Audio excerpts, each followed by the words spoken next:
Welcome to Plant Path Seminar. I'm Steve Whitham, in case you don't know me. Do we have any announcements today? We're good? Okay.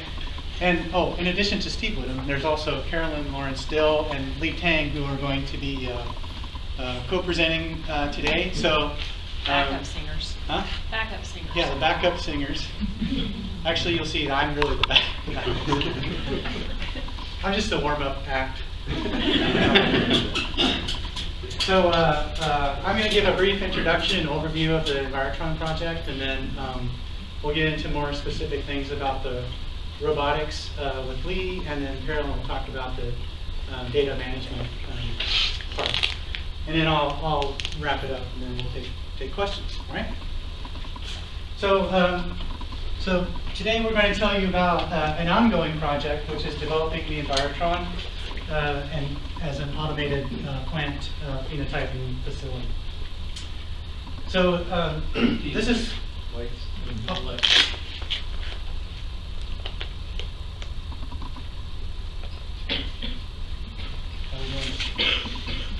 Good. This is a project that's funded by the NSF and also by Iowa State University, and it's a collaboration with scientists and engineers at Percival Scientific as well. So this is not an off-the-shelf kind of instrument that you can buy. So as you'll see as we go along, every aspect of this project has been developed by people in our team. And this is the team. Well, not the whole team, but I guess the co-PIs and PIs and stuff like that. So we have co-PIs on the grant here. So me and Carolyn and Lee, and also Steve Howell, who I usually say this is all his kind of brainchild along with Lee's, and then Thomas Derset as well. And then we've collaborated very closely with Henry and Bertie and Daniel Keycaper at Percival. So this has been a nice collaboration with Percival. It's been very convenient too because they're only like 40 miles away from Ames. And then recently we brought on board Anthony Chapman, who many of you are familiar with. And Anthony is going to take over the role as kind of the manager and initial guinea pig, I guess, and tester of the facility. So Anthony's getting underway on getting the Enviratron fired up. And so this project has a lot of moving parts, and we've organized ourselves into a team. And this is the structure of our team here. So we have a group of people that are more management people who don't really know how to do that much, except for maybe grow some plants or something. Well, I'll say that about myself. I won't say that about David and Thomas. Then we have the project coordinator, which is Steve Howell, the chamber team, which is the Percival crew, and then we have Lee as head of the rover team, and then Carolyn as head of the informatics and outreach components of the project. All right, so what is the Enviratron? So it's a phenotyping facility for testing the performance of plants under different environmental conditions. All right, and so it differs from other phenotyping facilities, which some of you may be familiar with or heard about, in that most phenotyping facilities basically allow you to assess plant performance under a single growth condition.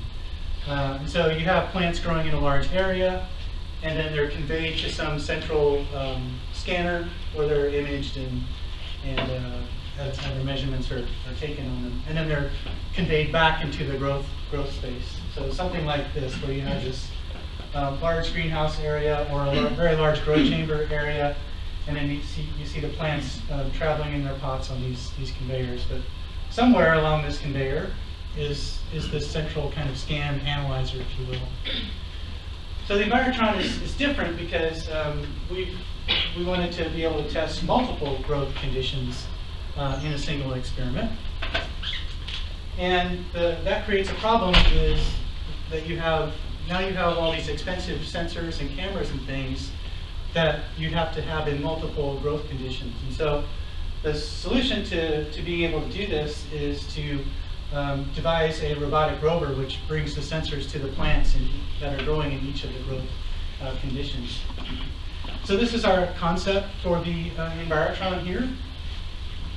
So we've purchased 8 growth chambers, or designed and first of all built 8 growth chambers. And there's a central alleyway down the center, and then there's this rover that travels down the center and then enters into the growth chambers, which is illustrated here.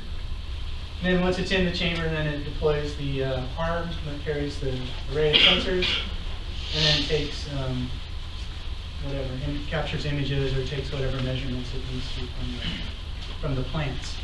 Okay? And then it'll exit and go to another chamber where it repeats the same actions.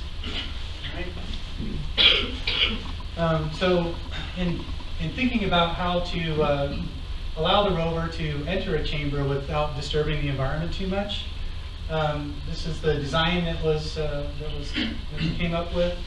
So we have a chamber which has essentially an airlock on the back side of the chamber, so the rover can enter into that airlock, and then the door will close, and then once.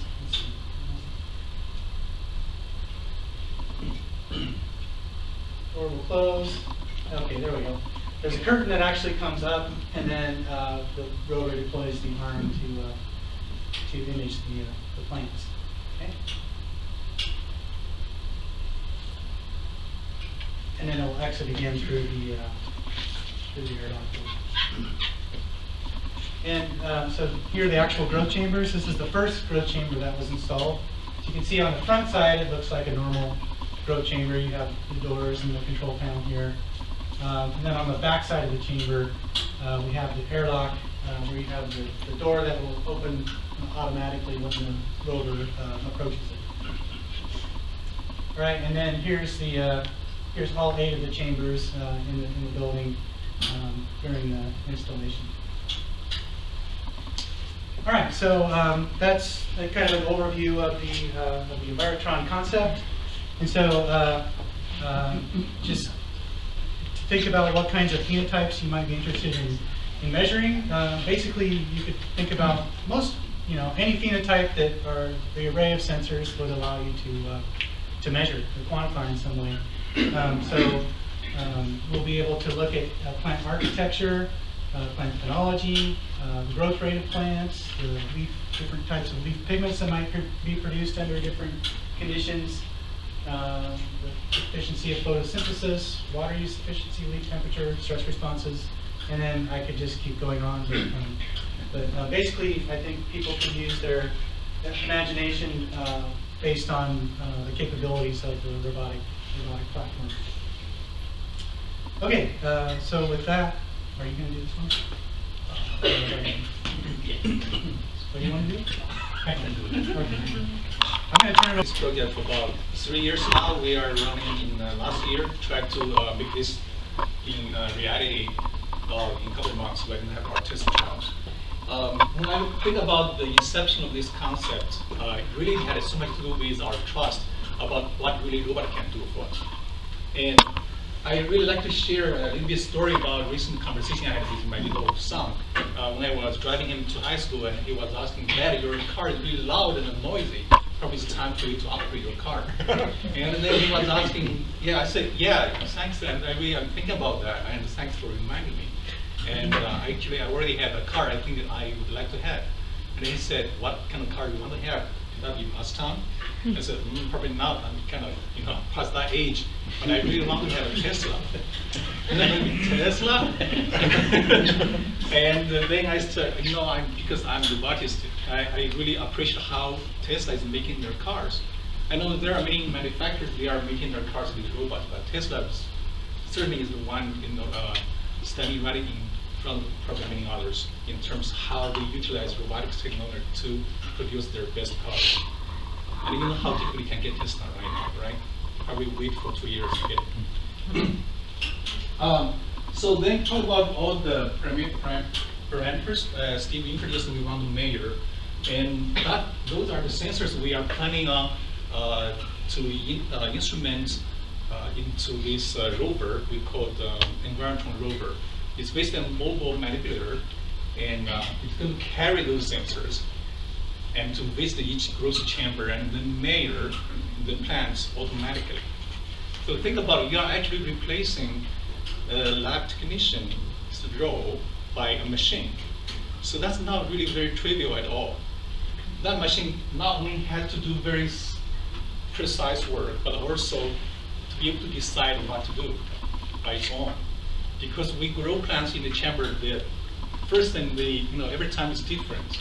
Also, you have different species, and they grow differently, right? They grow all the time. How can we be adapted to the growth of the plants, for example? That's actually not trivial. How can we differentiate leaves from each other, so we can singulate leaves, so we can then purposefully to grow at what very particular position of a particular leaf or an organ of your plant. So that's again, it's not trivial. So this is the video I used to play for my students as well, because I'm teaching an automation system class in my department, and I showed them how right now the state of the art in terms of industrial robots, how robots are really changing the workforce we have in manufacturing. You see that Tesla factory floor, there's nobody there. Where are all those people? They're all behind the floor, behind the scene to design the vehicle, to design the process control, to manage the production. Okay, and that's what we want to achieve. So when compared to totally, we call it something called uncontrolled environment. For example, if you want to deploy a robot outdoor in the field, that's a different story. So we are talking about to deploy robots still indoor to interface with growth chambers. Growth chambers, right? Growth chambers that are fixed there, and we have plants in the pods. We place them in the chambers. So it's a little bit similar like how we are building cars, but not exactly the same, right? So the major challenge or difference between using robots to build cars and using robots to sample plants is the cars, we can fix them. The parts, we can fix them in the process line, right? We can calibrate every step what the robot needs to do. We can teach the robot to a very specific point or location at a millimeter level accuracy. But how can we do that? With plants. With plants, they grow, they change along the time. So that's the challenge we're trying to kind of overcome. And we started working on this back 3 years ago, and this is our very first inception of the platform. And as you can tell, there was nothing attached to the robot, just a robot arm on the vehicle. By the way, we customized this rover platform, the vehicle, entirely our research group. There are a lot of things we want to bring into that platform. There's, it's almost impossible to find something from the market now to fit what we need in all the aspects. And then 2 years later, now we are at this stage. We are not fully finalized yet. As you can tell, there are still some things we need to take care of, like how we should wrap the cables better, for example. And now you can tell we have more sensors. We have more sensor on the, we put in the effector of the robot arm. Just a little bit touch base on what this robot can deliver technically. So when we look at that robot arm, we are concerned about how accurate the robot can reach to the point. So, but when you talk about the robot specification, you don't use accuracy, you use repeatability. So if you want that robot to go to that same point, how feasibly that robot can do that repeatedly, right? So we said that robot has repeatability about 0.1 millimeter. That's very accurate for what we need to do. And so it has 6 degrees of freedom, which I think is very dexterous. It's probably not as good as our human arms, because as our human arms, we have 7 degrees of freedom. Ignore our hands. Okay, start from our wrist to all the way to the shoulder. We have 7 degrees of freedom. This arm provides 6 degrees of freedom, which means it has 6 independent axes we can control. So it's very flexible. It has 10 kilo payload, so we can actually put a lot of sensors onto this robot to move it around. Speed-wise, it can go pretty fast. So it can run 1 meter per second. Like, oh, faster than what I did. But we don't really do that when we are working with the plants. And another very important aspect of this robot is called collaborative robot, which means you can work alongside of that robot and it won't hurt you. So in case something happened, it will kind of bump you, but it will stop automatically. So that's a very good aspect, and it's called a collaborative robot. So the number one thing we need to resolve here to make this work is to identify where that robot should take the data from the plants. And that had to be identified by the vision system we equipped to the robot arm. So we use color cameras, and we also use 3D cameras. The picture I showed you on screen is an artificial plant with many leaves. And those white dots are the dots we know the robot can probe. As you can understand, the robot cannot really probe all the areas because some of the areas will be blocked by other parts of the plant. So all those areas or leaves, the robot can probe. We identify those dots, and then based on the requirements of the user, we can command the robot to go to take the data. And also along with that, we also give the orientation at each dot, each sample position. What's the leaf surface area orientation? What's the normal direction of that surface area? Because often, for example, when we deploy probes like fiber optic probes of fluorometer, for example, and so there is a required orientation of that probe toward the surface of the leaf, and also the distance toward the leaf. So we want to follow that protocol. And in order to do that, we need to know where we want to probe, also what's the orientation of that leaf surface at that point. So that's basically what we have to achieve in the first step. So we can then guide the robot to do what we want the robot to do. So I've been working on this for about more than a year to try different type of algorithms.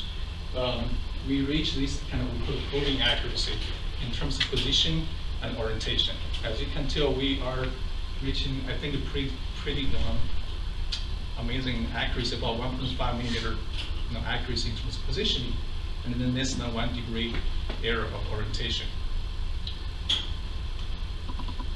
And there's another part of the planning or operation with the robot arm inside the growth chamber is planning collision with either your plants or with the walls of the chamber or with the robot arm itself, or entangle the cables around the robot arm.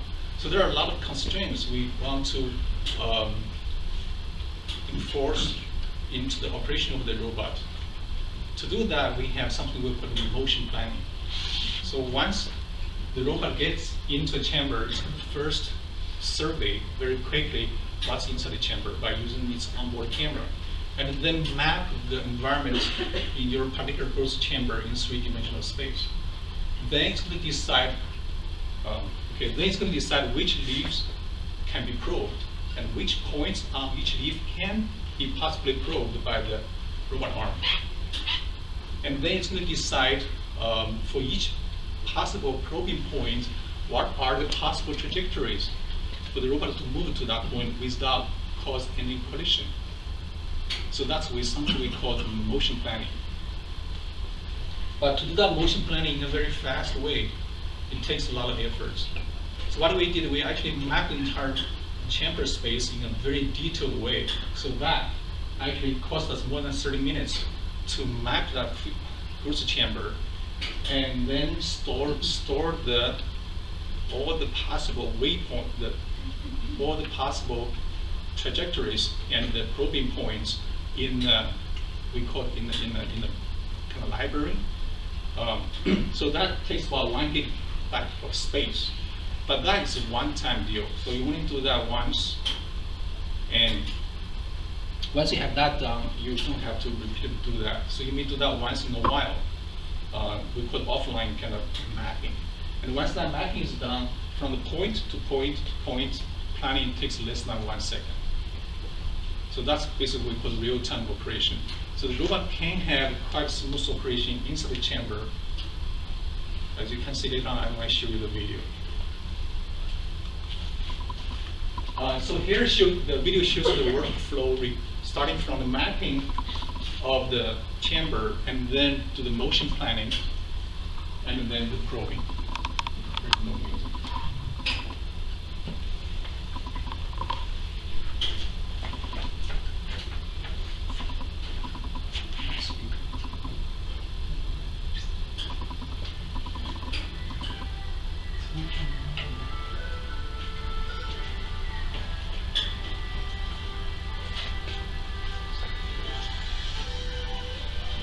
So we have this simulation here that really links to what the robot is doing in real time. So that really helps us to visualize what happens in our algorithm and then verify the robot is doing the same as what the algorithm tells it to do.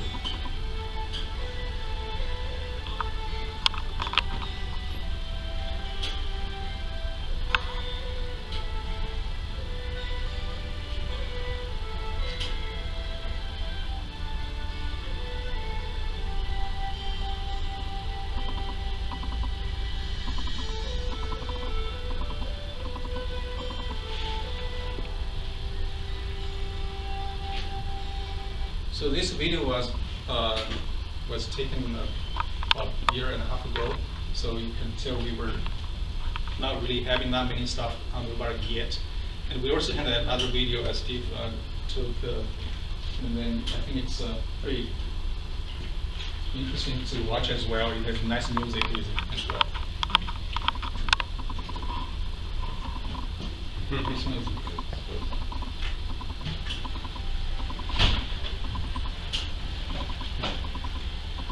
So this robot is going to take an overview of the reflex and then figure out where each cut is.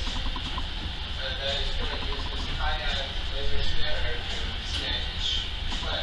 And after that, it's going to figure out where each leaf is and find the center of that leaf and probe them. The robot is going to figure out a path where it's going to avoid this leaf and eventually probe this one.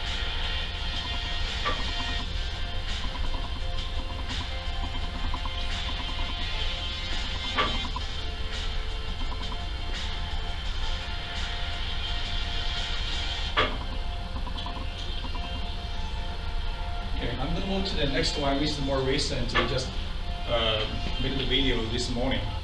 So that shows the current state of the rover and the sensors we have already put on. As you can tell, the sensor now has this big head here.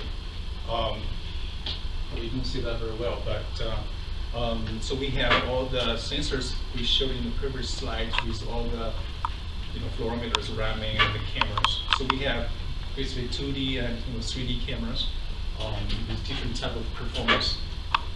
So what I'm going to show you here is how the robot is probing this soybean plant. Again, it's repeating that procedure, first mapping the plant, and then make the motion plan, and then do the probing.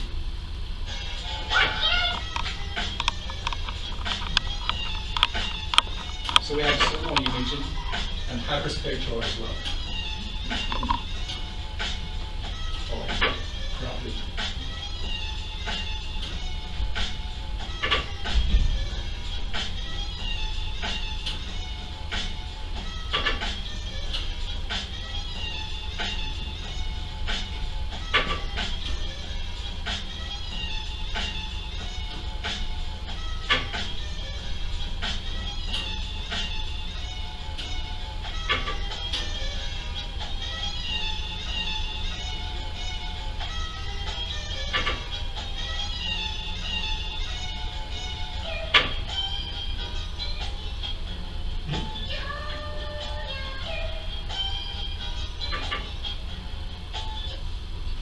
The music is better. you see some of the motions, like small adjustment of the posture of the robot arm. For example, when we take the hyperspectral data. So that's actually one of the unique advantages of this system. One thing about hyperspectral imaging, if you don't know, hyperspectral imaging is actually taking with the line scan. You scan one line at a time, but it has many bands, like hundreds of wavelengths. Traditionally, when we take a hyperspectral imaging, we have something with a push broom. We push the camera, and then with the encoder, we scan the sample. But when you scan the plants, because of the leaves they have different orientations. So that orientation variation toward your sensor will cause very much what we call inconsistency of your data. Then people are trying different kind of mathematical models to try to correct that noise because of the orientation toward the sensor. But in this implementation, we know the orientation of leaf. So we have always purposefully to orientate our sensor in a very, we call it vertical position or ideal position toward your leaf. So then we can somehow more or less maintain the consistency of the data or the quality of the data. That's one thing I was really trying to convince Steve Hall in the very beginning, and that's the very beautiful part of this system. You are sending the technician into the chamber, and you take the sample based on the protocol as much as possible, right? By using the machine.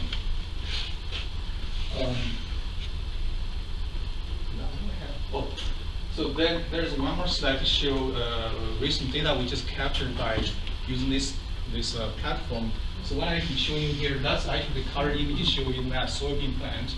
And then down at the bottom here is the thermal image captured by the thermal camera on the robot head. And then we can, with the availability of different sensors, for example, we can register different sensor data into the same 3D space.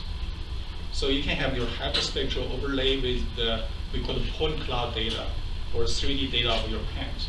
You can also have your thermal image overlay with the point cloud data in 3D space, which is so beautiful.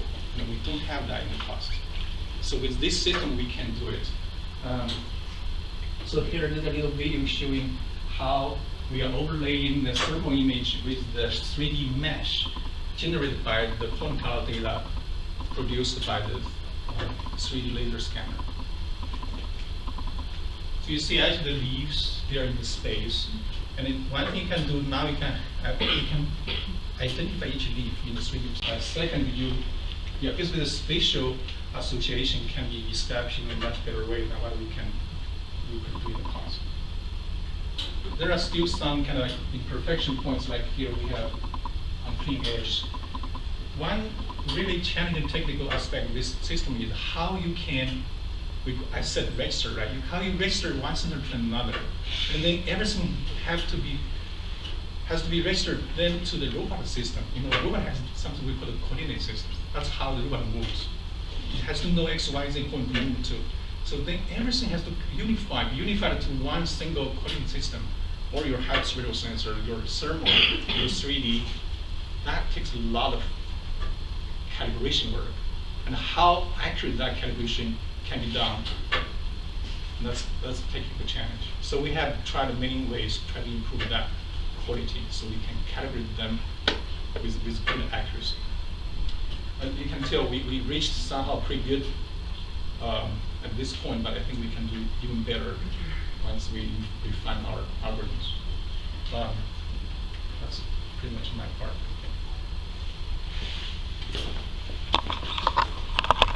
And basically what it does is it describes, in order for somebody to know something about your data, to be able to find your data, to be able to reuse it, what do they need to hear, see, and know? And so the types of things that you want to be able to document is when the experiment happened, where it happened, what the growth facility was like, etc. So these are the types of metadata that you want to get associated with your experiment, both so you have all the information that you can report on it, and so that someone else could find it and use it. So if you're interested in MyAppy at all, if you're working in plant phenotyping, there's a publication, and there are lots of different demonstrations of using MyAppy. So what we have right now, this eye test that you see up here, This is a screen, it's a screenshot from what the experiment overview looks like where you would fill in your data. And because unless you're on the front row and unless you have perfect vision or better than perfect, you can't read this. I'll just work from top to bottom. So there's a tab up here called Experiment Overview. The next one is Chamber Overview, and then Chamber Configuration. So you name your experiment, you describe your experiment, you pick the species, what line it is, any kind of information like the background, you type that in, and that tells you what your germplasm is. If you have a focused genotypic constitution like you know that this is in some background or you've mutated a particular gene, you can annotate that. You can write in what your seed source is, things like this. So that's your experiment overview. The trait and environment descriptions look like this. So I have a terrible time having conversations with people about phenotypes. Traits and phenotypes are not the same thing. So it turns out that a phenotype is a particular measurement. This plant has petals, and the petals are red. Red petals is a phenotype, but petal color is a trait. So in fact, what we're talking about here for phenotypes really is traits. So we write out our traits using a particular vocabulary. And the reason that matters is because once you have your whole data set ready and you want to send it someplace where it's going to sit forever and other people can use your data, you want them to be able to find it. So the way that we describe these traits is by entity, quality, and then some unit of measure. So if you're talking about plant height, your entity is the plant. If you're talking about leaf length, your entity is the leaf. The quality would be height or length in the examples I gave. And then the unit of measure, you tell, are you measuring in inches or centimeters or millimeters or what? Same kind of thing you do with environments. And these things get tagged into your experiment. Next is the chamber configuration. You might use big pots and you might use little pots. So the programmer that's worked on this, this is quite funny to me. So are these pots, imagine if you're talking to a programmer, are these pots cylinders or do they have sides like this, right? I don't know. So I work in the basement of the Carver Co-Lab. We walk down to where the growth chambers are and start digging out pots and measuring them. So after Scott had measured all of the pots, he showed some configurations for how a person could put pots in chambers so that that could be documented for the robot and for future. Then we have to control temperature and lighting. And here you can see over the course of time, this is temperature that this chamber is set so that the temperature will go up during a period of time and then back down, as an example. And this is light, so you can make these lights come up, maintain a particular light value, and then go back down. So in addition to documenting all of these things, we also need to be able to decide for all the sensors that the robot has available, which ones we're going to use. You may not want data from all of them. So this is just an example of something where you can pick which sensors you're going to use.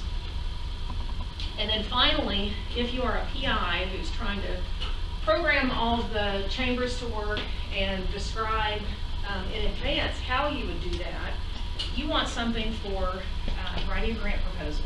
And we put this together, which is a data management plan. It's just a single page so that when you're writing a grant proposal that you say, we have this new cool thing at Iowa State, and I'm going to use it for my experiments, so that you can take this and say what all the hardware is, what the software is, how you move data around, and what types of metadata get tagged to your experiment.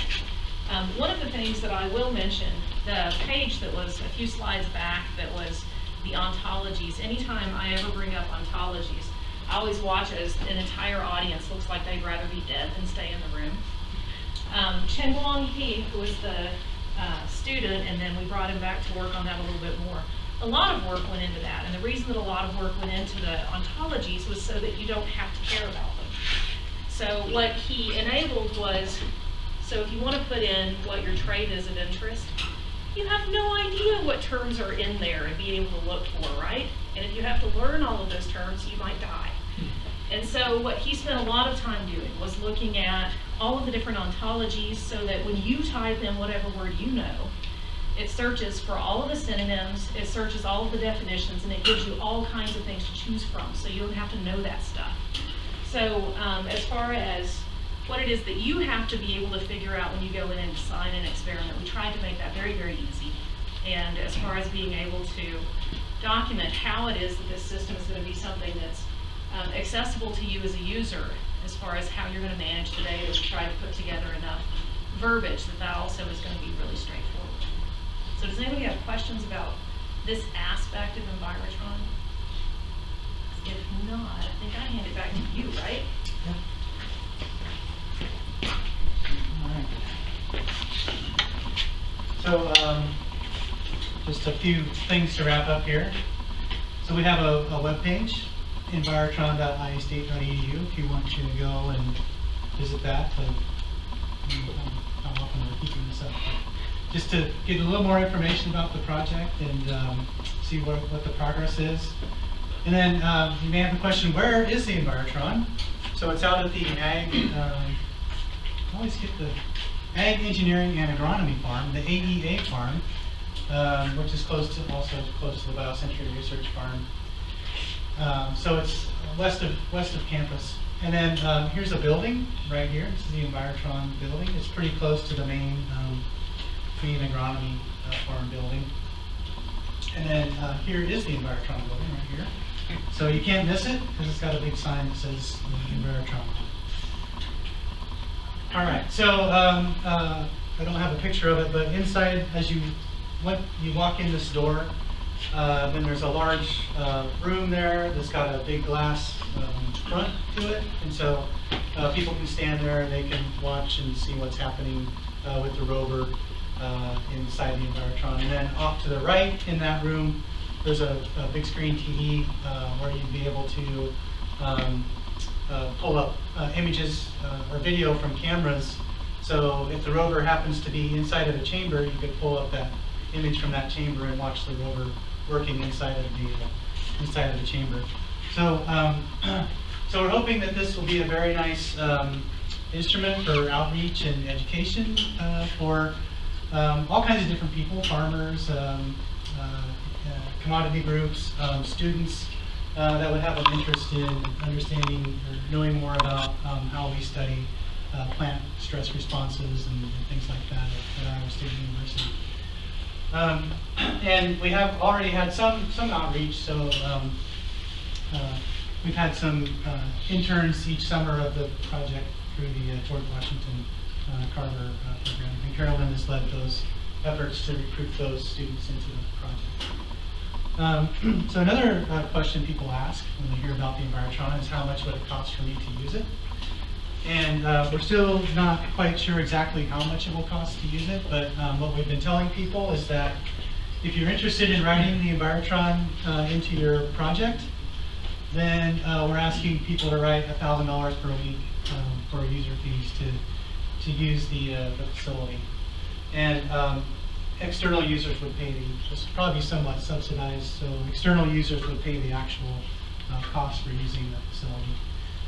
So we're working with the Office of Biotechnology to possibly establish this as a facility under their umbrella, and we'll get more into the details of figuring out how much it costs. But just the things that we can think of off the top of our heads, kind of our weekly costs. This is kind of a minimal weekly cost of about $1,000 to $1,100 just to keep the doors open on the facility.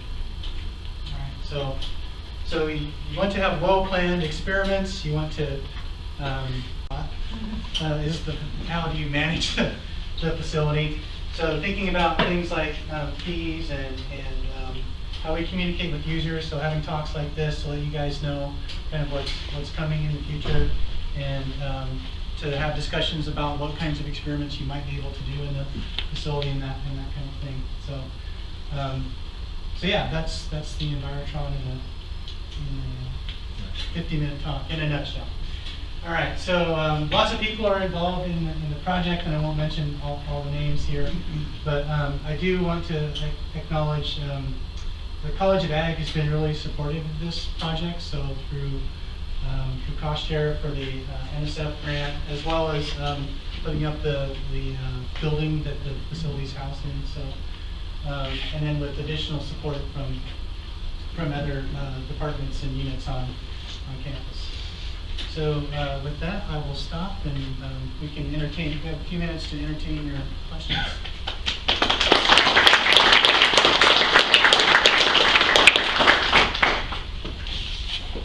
Yes? Plant height restrictions. Oh, plant height restriction. So you should be able to grow a maize plant to maturity. I can't remember the exact, do you remember the exact dimension, the exact height? It's over 100 inches, right? Tropical maize? Yeah. Well, not the, you can grow most inbreds to maturity, we'll put it that way. Not. Well, in fact, the lights on the top also, you can move them Yes. to different levels so that if you do have short plants, you can make the lights be closer or farther away too.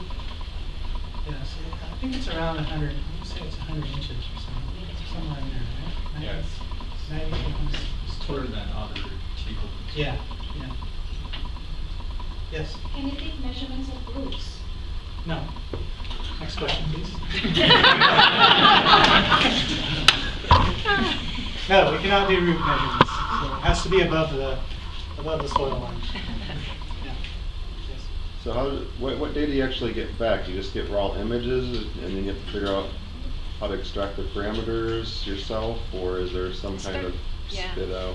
There's a metadata file, but each of the different sensors is going to give its own basically tabular data that you're going to have to figure out how to analyze those types of data and where to make those available to other people. But we do have descriptions of, at least on this campus, where you might store and analyze the data and some suggestions for where you might share them, but no, there's nothing really beyond that.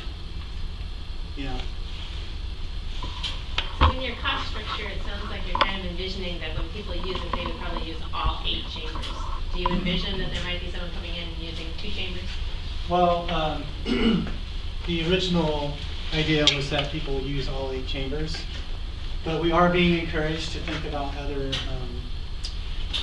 people using different numbers of chambers. So I think I haven't thought about the cost structure of fewer chambers yet, but I think Office of Biotech and CALS would like us to think about that. So the answer is yes. So if a particular investigator has a 4-chamber experiment and somebody else has a 2-chamber experiment, those cannot be run concurrently, Yeah. or can they? Yes. Because actually the robot goes around Lee says yes. taking, so you could actually run experiments concurrently in the different side corners of the Enviratron. Yeah, because in the planner, we can plan each individual chamber. Okay. In fact, I think one of the more interesting things about the fact that you can plan every individual chamber is that, so imagine if between chambers it was going to be 10 minutes for the robot to travel from one to the other. You could, if you program all of the environments correctly, you could effectively be taking simultaneous measurements by offsetting the time in each chamber by 10 minutes. So there are ways to not just have something that is cycling and you're trying to follow some kind of day pattern. You can make your day pattern be in each chamber what you want it to be. Yeah, that's one of the things we're going to be kind of playing around with probably early on. Is just how long does the rover have to spend in a chamber and that kind of thing, and then we can figure out how much then you need to stagger each chamber. So you could virtually have the rover entering the chamber at the same time Simultaneously. as it cycles through the chambers. When it enters the airlock, is there an equilibration period to detect attenuated conditions in the experimental area? Originally, so the question is, when the rover enters the airlock, is there an equilibration that occurs between the chamber itself and the airlock? And so originally, that's one of the reasons why it was designed this way. But what Percival found out when they were doing testing of the system is that for the time period which the rover is going to be working in the chamber, there's not really a significant mixing of the air between the airlock and the chamber itself. So the air is going like this, and it's surprisingly, they showed us the data. temperature does not fluctuate at all. It was kind of amazing. Thinking back to Justin's question on what you do with the data, and there's so many of these phenotyping chambers that are around the world with a single chamber, and the sensor, the plants go to the sensor. Are those open platform, or you can take that so that you can at least use all the analyses and the software that they're using? for Yeah, this? you absolutely could, but each of them is almost entirely homegrown. Even if you look from, drawing a blank on the name of the company, Limnatech. Even if you look from one Limnatech system to the next, they're not the same. So, But is you that all absolutely proprietary, so you could. can't have access? to No, it? they're open. You can pull anything from Limnatech. Probably the best thing to do at this point as far as data management, once you've actually collected the data, is to try to use some of the systems that are coming out from the Danforth Center. They've been really at the forefront on this. So, There's another question. Just a logistical question. The data that the robot collects, is it offloaded, say, once a day, or is it just continuously wirelessly sent? So we have a server that's in the building, but the robot itself is collecting data onto hardware that's on the robot. So you want to describe the plan for data from the robot to the server? Yeah, I think our rough plan right now is, so all the local sensors on board the robot would capture data that would temporarily save in that robot. But in the meantime, we have the streaming back, not streaming, we have the connection to the server, so we kind of upload it to the server as well. So you can access your data from campus, for example. That's kind of the master plan. So we have both locally saved and also on the server. Okay. So we have a server that's in the building, and then we've also got fiber to do data transfer as needed. Another aspect